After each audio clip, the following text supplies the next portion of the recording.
Hi, thank you for joining me today. And today is day 3 of Scraptember, and today's prompt is actually a sketch, which I'll pop in the top left-hand corner there, so that you can see it. And it's one of these gorgeous starburst sketches. I really enjoy doing these with the shards coming out from the photos.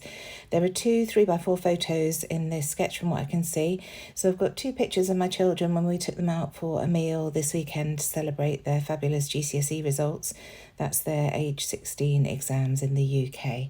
So I'm just cutting some shards out of the Vicki Boutin print shop collection. I've chosen 6x8 papers, and you can see this is a really easy way of creating those shards. So I just take a 6x8 paper and cut it in half lengthways, so that I've got a 6x8 paper pad. So I've got a 3x8 piece, and then I cut that diagonally to get these triangles. So now I'm going to spend ages, and I think I do cut some of this out because it gets very boring even for me, trying to work out how to get these shards. I wanted to have a cluster in the bottom left-hand corner and a cluster in the top right, and I didn't know whether I wanted, in the sketch I think there are 6 shards, I didn't know whether I wanted 6 or all 8 that I'd cutted, or have an odd number. I just couldn't decide, but I knew that they were definitely too long, so I'm just going to gather them all up together and trim the bottom corner off, just to make it easier to manipulate them around the page. So there we go, that's much easier now because they're a more manageable size and they're not getting tangled and knocking each other as I move them around. I am also going to distress the edges of these shards. I'll do that off camera because it's much easier not getting those bits of paper dust all over my all over my desk. So I use the Tim Holtz Distress Edging tool to do that. So I think I'm just about there now with where I want these to go, and here I am just manipulating the edges of those, curling them up a little bit, and then here I am distressing each of those shards, and I'm just working out where to put them down as I distress the edges. So that's them all done. So I'm just going to glue these into place onto each other, but not onto the background, because I'm not convinced that I want a white background, and if I do use a white background I'm definitely going to add some mixed media to it. So just gluing these together for now while I decide what I'm going to do. And once those have been glued down, I'll move them to the side so that I can map the photos and just allow that glue to set and hold everything together. So that's the way I'm going to have the photos. Amelia on the left, James on the right. He's slightly higher up in his photo. It's hilarious. He doesn't like me taking photos of him very much, and you can see that face. It's just a look of frustration and slight bemusement. As I took his photo, he had a gorgeous charcuterie board in front of him. It's a place called Las Ramblas in Warrington. It's lovely. We go there quite often for our anniversary. They do Spanish tapas dishes, so great for picky food. And they do oysters, which are mine and Ross's favourite. So it's always a nice place, and the kids do love it there. So that's a bonus. So you can see I'm just pulling out my bag full of scraps of the print shop collection here. Once I've started a 12x12 or 6x8 paper, I keep them in a separate baggie in the box that I keep them all in. And these are the things that I try and reach for first before going into new pieces of paper. So just trimming this down. I wanted to use something that was fairly neutral here, so I've gone with this scissors paper because you won't be able to tell that they're scissors by the time it's all trimmed down. So I thought that would be perfect. I did consider using the green reverse of it, but I decided to do both photos in the scissors paper, and the next layer that I do I will reverse the paper so that I've got 2 different colours on the 2 different kids. So just making sure that everything's trimmed right down. And then I am going to distress those edges, and then bringing another piece. At first I thought I was going to use that grid, but when I turned it over there are some really handy cut apart pieces on it, so I left that to one side and I'm using this golden dot. So as I mentioned, I will use that on James's photo, but on the one of Amelia I'm going to flip it over and use this stripy side. So I cut this slightly too wide, so I'm just going to trim it down to the right length and then trim the edge off, so that it's a bit tighter to the photo. I don't want to cover too many of those beautiful shards, so I wanted to keep the mats quite tight to these photos. So here's the stripy one that I've done for Amelia. It's just the reverse of that dotty paper, and there's still plenty of that left for another day. This is why it takes me so long to use collections. You only use tiny bits, don't you, when you're doing all of this? So I'm just going to layer those two up together and then work out how I want these shards. And you can see in the background, I've pulled out a different paper, a pattern paper, as a consideration for the base. And that is what I'm going to end up going for. I'm trying to challenge myself to use pattern papers as a base a little bit more than just constantly using white all the time. So it did make me giggle yesterday when the prompt was white background. But today I was determined to use pattern papers. So here we go. I'm just getting everything into position, and then, as I say, I'm going to glue those two photos together so that I can move them as one block as well.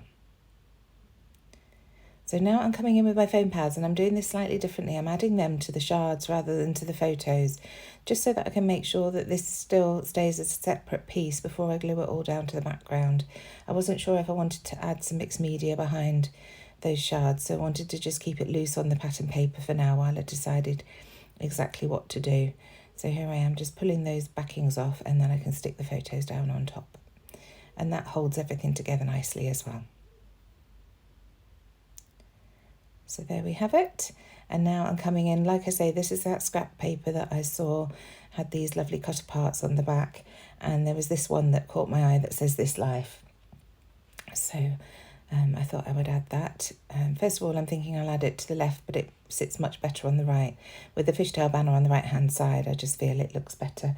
So I'm just having to add a foam pad to the far right where that fishtail is, just so that it stays at the same level, because the photo's raised up onto foam pads as well.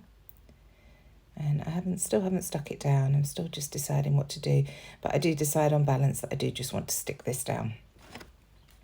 So going in with my trusty Nuvo glue and getting that all situated and stuck down, and then I'll just add a small amount under each of the shards. I want to keep them free so that they still have some movement and texture on the layout, some height. So just adding the glue in the middles just to make sure that everything's well stuck. And now I can start embellishing. So just using my T-square ruler to check that that title is straight. It was giving me a little bit of hassle, so I just wanted to make sure.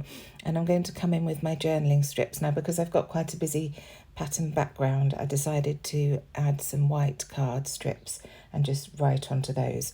And my journaling just reads, "We are so proud of both of you and the brilliant GCSE results you achieved, and we are at Las Ramblas to celebrate."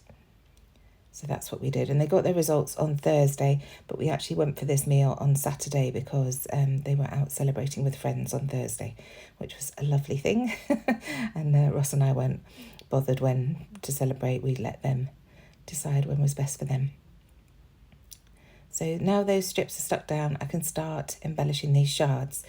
In the sketch, they have almost like a stitch line going through them, but I noticed these word strips in the sticker book and thought they would be perfect as these lines that go along the shards. So I'm just pulling out various phrases. That one on the red shard to the left reads, "Life is about creating yourself," which I thought was very fitting after them doing such an important exam.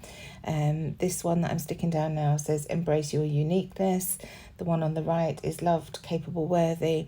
And then that yellow one, which does get moved, is "Everything is going to be all right." The one at the bottom, "I'm here for the good times." So that yellow one is going to be replaced with "When you have an open mind, you have the best views." And the yellow one I'm just going to move underneath that title.